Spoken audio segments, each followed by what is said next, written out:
Hi, I'm Erika Del Sordo. Welcome to another exciting episode of Today's Talk with Erika. Thank you for subscribing to my YouTube channel and audio podcasts. All of my show links and any links mentioned during the show will be in the info section. Today, I have the pleasure of speaking with Kevin Palmieri.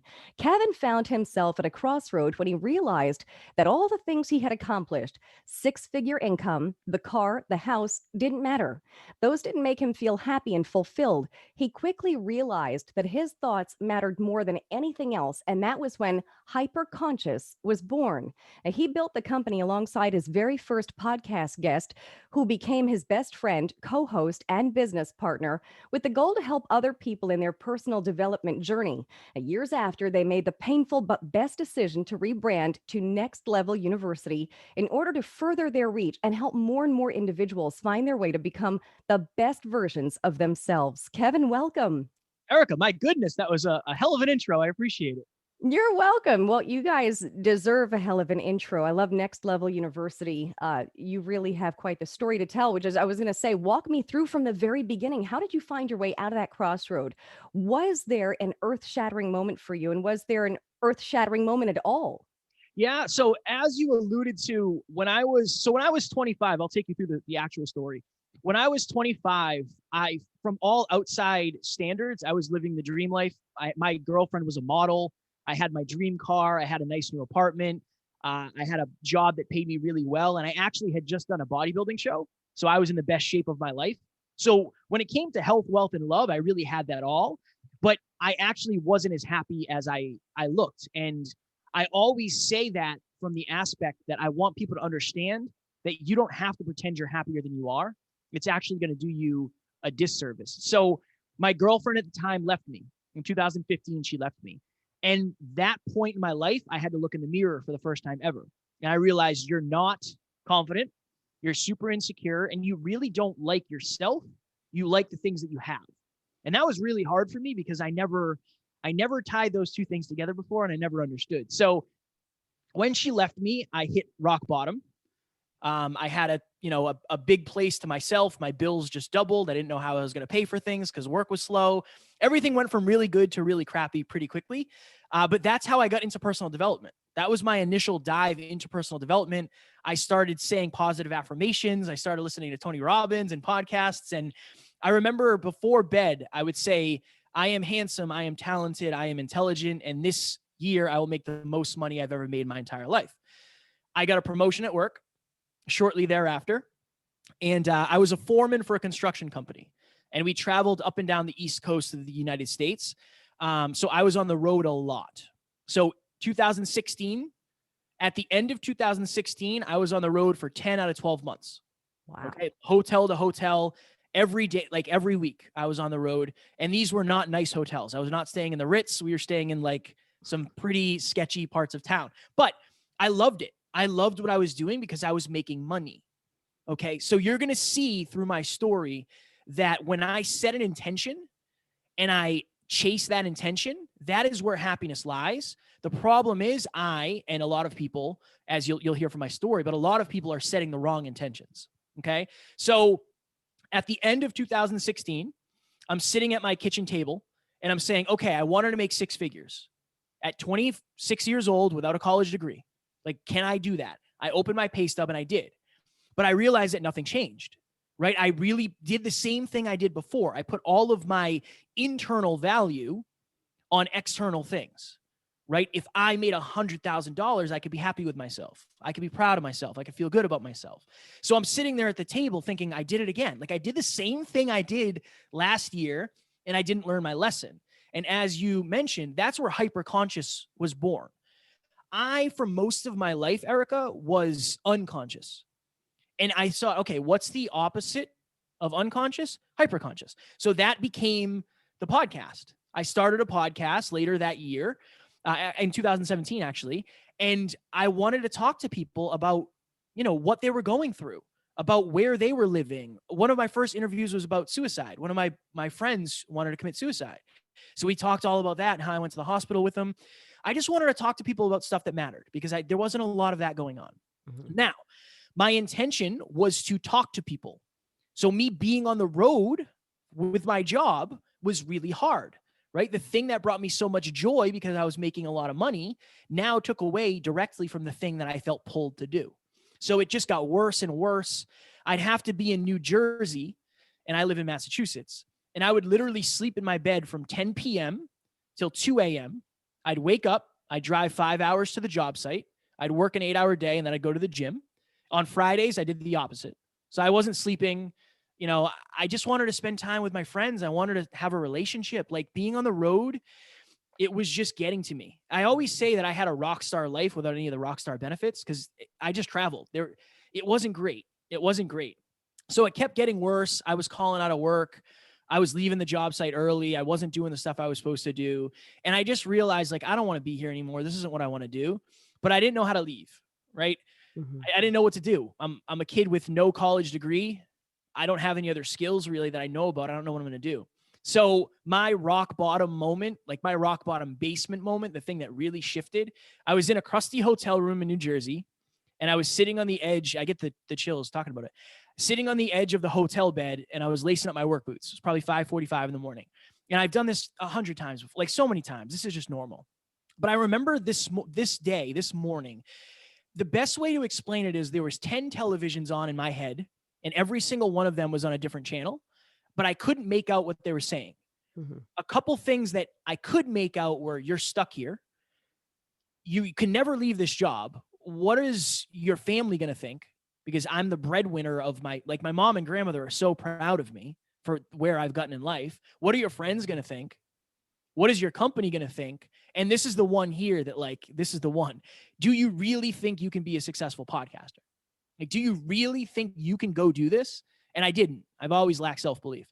So in that moment of darkness, of despair, of feeling trapped, I genuinely felt like the best thing for me to do would be to take my life. Because if I took my life, I took my problems with me. Now, luckily, I was stuck in a hotel room, so I didn't end up doing anything rash. I actually messaged Alan, who you spoke about earlier, this guy here, and I told him what was going on. Him and I were friends at this point. We weren't really working together like we are now, but we were friends. And he said, "You just need to change, man. Like, you've changed so much inside, but you haven't changed your externals." And obviously, I didn't take my life. I went to work that day. I did a lot of thinking. And 2 or 3 months later, I left that job and I went full time into podcasting, speaking, coaching. And now we have multiple businesses. And it's amazing, but I don't ever want anybody to think I left my job and then this all happened, because this was like a whole process. I will never try to pull the wool over people's eyes and tell them it's easier than it is, because it's been very difficult, but it's also been the most fulfilling thing that I've ever done in my life. Wow, that is quite the story. And I can relate so much, and hopefully others can relate as well. That is quite the story, but it's so nice that you had a friend, which is always the best, someone to light that fire under your ass and say you need to make a change. That's Yeah. the best part. That is the best part. So, what would you tell others who have a similar story to yours? I would say a couple of things. Your identity is probably the thing holding you back. Like, my identity was attached to the person. I took pride in my ability to not sleep, to work extremely hard. Like, that was my identity. My Mhm. identity was the grinder. Like, I don't care. I'll just go do it because I'm making $100 an hour. Okay. I think you have to shift your identity. Is your reality in alignment with what your identity is? That would be the question if you're watching or listening to this. If you go to a job you dislike every day, the problem is the devil that you know is easier to communicate with than the devil that you don't, right? Like, there are other jobs out there you could do, just like there are other relationships out there that people can get into. But there's fear associated with the unknown. I think what happens, and unfortunately, and you alluded to this, I think you kind of have to get to hell no in order to want to get to hell yes. So we have this thing we call the pain pleasure pendulum. I don't know if Alan talked about that, but the people who you see really chasing their dreams a lot of times have gone all the way to F no. So they felt so much pain that they realize there's nowhere else to go. So they're willing to go all the way back. I would say the day, we've all had these days, the day where you leave your job and you say, that is the worst day of work I've ever had my entire life. I am not going back to that place. You have to make the decision then, because when Saturday rolls around, you're going to hang out and you're going to feel better. When Sunday rolls around, you're going to say, oh, I don't want to, but it wears off. Mhm. It wears off. I wanted to kill myself. That doesn't wear off. Like that'll always be there to a degree. I don't think enough people have the pain associated that they need in a weird way. And I know that's probably a weird answer, but if it's good enough, you're not going to be willing to burn your boats for it. Right. I do think you have to lean into the pain and discomfort and ask yourself those hard questions. Mm-hmm. Wow. Just wow. There's a book I read, and I have to be very honest, I do not remember what it was, but it related to something similar, and that is your identity. You nailed it. A lot of people are like, well, this is how I identify. I make this income. I'm, let's say they're an attorney, you know, and I can't leave this. Who would I be without it? Happy. Right. Happy. So you nailed it. You nailed it. I wish I remember which book I was reading, but it delved into the same exact thing. So just wow. You spot on with that. You're spot on with that. So thank you. Of course. For me, I remember I've never had belief in myself. Like that's always been a weird thing for me, even though I've been a star athlete and a captain and all that. Like that didn't matter. That didn't matter. I never really believed in myself. And I remember a couple years ago, I was walking around my kitchen, and for the first time ever, I actually liked who I was. And the reason is because I was doing something that I liked doing, and I was contributing at a greater level. When I was doing my old job, I wasn't growing and I wasn't contributing to something that I believed in. I do believe that contribution is the key, one of the keys to happiness. Like, why are we so happy doing this right now? Like, you're not making any money. I'm not paying you. You're not paying me. We're contributing to something greater than ourselves. But there's a passion. It's a And passion. and I think so many people, they're convinced, they look at the wrong P. They look at the profitability before they look at how passionate they are about it. When if you're passionate about something, you're going to want to stay in the game long enough to figure out, I didn't make money for 2 years podcasting. I didn't make money for 2 whole years, but I had to figure out a way because I always used to say, I keep pinching myself because I'm afraid one day I'm going to wake up and I'm not going to be able to do this anymore. I had to figure out a way to stay. Right. And it's difficult for sure. But if you love something enough, you'll find a way. You'll find a way to stay there. Oh, that's so true. That's so true. Everything. I just want to sit and just listen. Everything you're saying. It's perfect. But that's a lot of what Next Level University podcast is about. This is your guests, and you and Alan talk about similar things to what we're talking about right now, right? Yeah. So we've done 540 episodes. Every single one of them is about how you can get better. So we talk about health in terms of not just physical health, but mental health, spiritual health, emotional health. Then we talk about wealth. A lot of our listeners are early entrepreneurs or people who want to get into the early entrepreneur space. Right. And then we talk about love. Alan and I have our dream relationships, but it's not because everything that we have is a byproduct of the work that we've done and a byproduct of the goals that we have set. This studio looks really good and I love it. I never would have been able to get into the studio with Alan if we only wanted a studio. This is just a stop on the journey. You know what I mean? Like it's just a stop on the journey. So we try to pull back the curtain on what success really is and how to achieve your own unique version of it from what we've experienced. And then from the guests and our clients and our relationships. I think it's super important to understand that it's not so much of success is within. We all have these limiting beliefs. We talk about that all the time. We talk about confidence. We want to really help people become the most well-rounded version and happy, fulfilled, in love. That's our jam. So where do you want to take Next Level University? What's the next step for it? That's a great question. The next step is we are going to build on our website, nextleveluniverse.com. We're going to build an online educational platform. So it's going to be some sort of campus where we have a health building, we have a wealth building, we have a love building where we're going to have online courses where you can, one of our things is creating a system of success. Like how can you reverse engineer your future to today? Boom, we'll have a course on that. We just realized that We can coach people one-on-one, but the price point is a little bit higher there.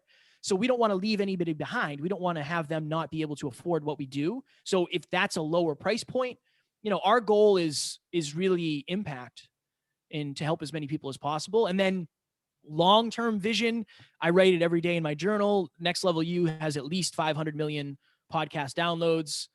That's the goal. And we want to inspire at least 1 billion people. And it's a mighty goal, but we are committed for sure. Wow. So it would, Next Level Universe, that would be you and Alan teaching and coaching, or Yep. would you pull in anyone else? We probably would. Yeah, we probably would pull in. We have some really amazing mentors. We're very blessed to have a lot of people that support us and believe in us. But we were doing that back in the day. Like, we were doing an online course a week. We just didn't know what we were doing, and we didn't have a website. So one of our things is consistency. I'm not good at a lot of things, but we are very good when it comes to consistency. We've never missed an episode in 540, but that goes back to passion, right? I love this. So that's part of it too. But yeah, we've been doing the online courses before. So I think now is the time to really grow them and scale them and send them out. That's awesome. That's truly awesome. I love that. Oh my goodness, can't wait for that. That's too cool. So where can folks find you? And in association to that, by the way, I wanted to ask, do you do anything outside of the podcasting? Because you have a great voice. So I was wondering, do you do voice work? What are you doing outside of the podcast? Or is everything full blown into Next Level University? Yeah, everything is. So we do 5 episodes a week. We have 16 full-time clients. So behind Next Level University, we have Next Level Podcast Solutions, which we help podcasters grow, start, scale, monetize, and really turn their podcast into a business. Because that's what everybody wants at the end of the day. That's why most people start shows. They want to make money doing it. So we have 16 clients behind the scenes that I'm on the phone with, that Alan's on the phone with, that we're starting their shows, the artwork, the intros, all that stuff. So the podcast takes up 90% of my time. I used to rap. I did a little rapping, believe it or not. That's cool. But I don't have a ton of time for that. I used to box as well. I don't have a ton of time for that right now. So right now is the business. But you can find me at Never Quit Kid on Instagram. I try to get back to every DM. If you follow me, you'll most likely get a video. And then our website is nextleveluniverse.com. If you like what we talked about today, we do 5 episodes a week on it. So we would love to see you guys on our side as well. Oh, that's awesome. That is so awesome. So what would you like to leave us with before you go? What would you tell your followers, my followers? What would you say? A couple things. I would say the biggest difference between the person that you are and the person that you want to be is your habits. And you could very easily say, well, the person I want to be has a lot of money. Well, making a lot of money is a habit. Everything is a habit, right? The results that we want are based on the habits that we are either doing or not doing. I challenge you to figure out what habits you need to adopt in order to get the lifestyle that you want. That would be my takeaway. I'm nothing special. I have a really hard work ethic. I'm not the smartest person in the world. I've learned all that, right? I learn every day. Every day, that's a thing I do. It's a habit, right? I was not a good speaker. I had never spoken before in my life. That's practice. I do that every day. So everything that you see and you look up to somebody for is probably a habit that they've just practiced a little bit longer than you. What habits can you adopt today that will help you get to your dream life? What helps you? What helps me? Yeah, with your habits, let's say. Because like you said, you don't like speaking. And it's funny because I really surprise people with this just because I was a reporter, but I was never on camera so much. I did a few things, but so this is new to me. And I've gotten a little, if you watch my first podcast back in March 2020, it was a lot different. And then you just happen to get better with the practice and the habits like you're talking about. So I didn't know if there are any tips you can give folks who are listening who maybe aren't comfortable, but you can turn it into a comfort zone. Yeah, I honestly, for me, it's I burn my boats. I have this weird thing with pain. I don't know why, but I have come to terms with the fact that if I don't do what I know I should be doing, I will not get the result I want. And I put myself in massive pain. Like, if I want to impact 1 billion people, that's 1/7 of the planet. I got to figure it out. And I have to be the best in the world at the things that I'm doing. If I don't, then I don't get the result I want. Mm-hmm. And I just think I've come to terms with that because, I was a fitness competitor. My coach would say, like, if you want to win, this is what you have to do. You have to eat this. You have to do this cardio. No excuses. Because the other people on the stage are working as hard as you are. And I think in my mind, I just adopted that, like, Erika, there is nothing else for me. I don't have anything else. I've traded in everything. I've traded in relationships. I have an amazing relationship with my girlfriend, but I have the business. I have the team. I have the podcast. I have my girlfriend, and I have Alan. And I planted my flag and I traded in everything else because I care so much. So I think that's it. I think it's going to be hard to build habits around stuff that you don't care about. So you got to lean into and make sure that you care about the stuff that you actually want to do. That is so true. That is so true. And I'm so happy that you really nailed into that, as we've been speaking, because there really has to be a passion. And if there's no passion, you'll burn out. Like you had mentioned earlier, there comes a burnout where you stop wanting to get to work on time, where you want to stop doing a good job because you're burned out. So I can't thank you enough for being on with me. I'm going to direct everyone, of course, to listen to your podcast as well. You guys are amazing. Thank you so much for being on. Thank you. Thank you, Eric. I appreciate you, and I look forward to connecting. Absolutely. Have a great day. Thanks for listening to today's talk with Erika. Join me next week for another discussion with the experts who help make life easier.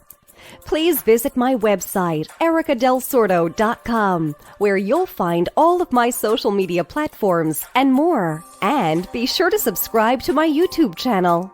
Once again, thanks for listening.